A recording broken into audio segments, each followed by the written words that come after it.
everybody, welcome back to my channel. My name is Kate.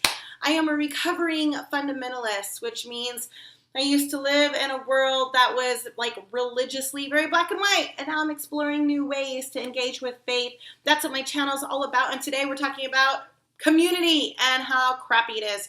If you're already my friend, thanks for subscribing. If you're about to be my friend, thank you for clicking subscribe and hitting the bell, because you're going to want to see when new videos come out, as I know how hard and lonely it can be to navigate your own journey out of fundamentalist beliefs, and I want to be there beside you as you navigate that. So today I want to talk specifically about just how community can be, and that was like me trying to censor.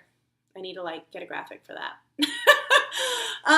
Community can just be really, really, really bad. It can be hard and painful and downright humiliating. And I admittedly have been like professionally diagnosed by a master's level therapist with post-traumatic stress disorder from my religious experience. It wasn't all horrible. Of course, there are things that I learned while in the fundamentalist church that I wouldn't trade for anything.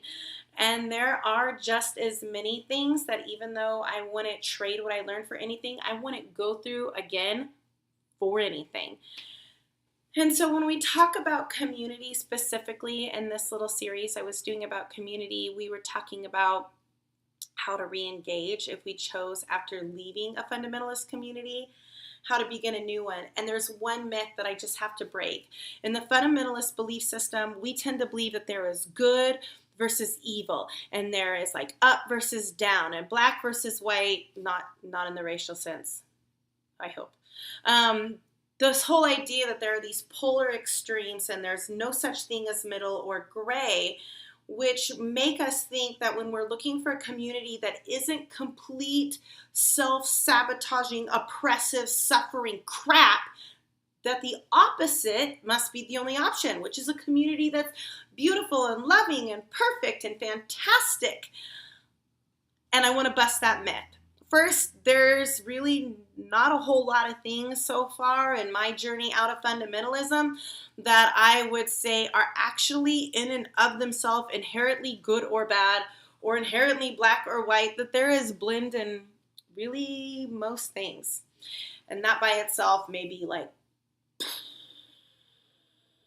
for a lot of us, because I certainly was taught that that was called dualistic thinking, and that was like the epitome of what it meant to not be a good person.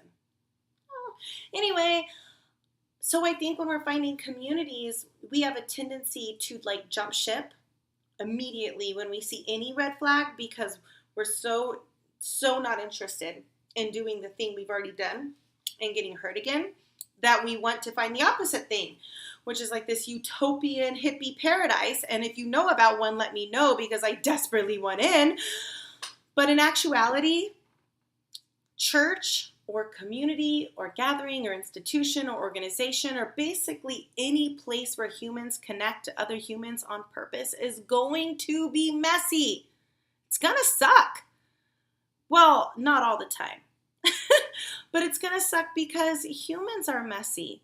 And if you're going to have a gathering that revolves exclusively around the need to connect, you're connecting with like a user error system to another user error system. There's going to be glitches. Now, that doesn't mean give permission for people to hurt you, to justify the way that they treat you or treat others if it's unkind. If anything is based in fear or shame, run away fast.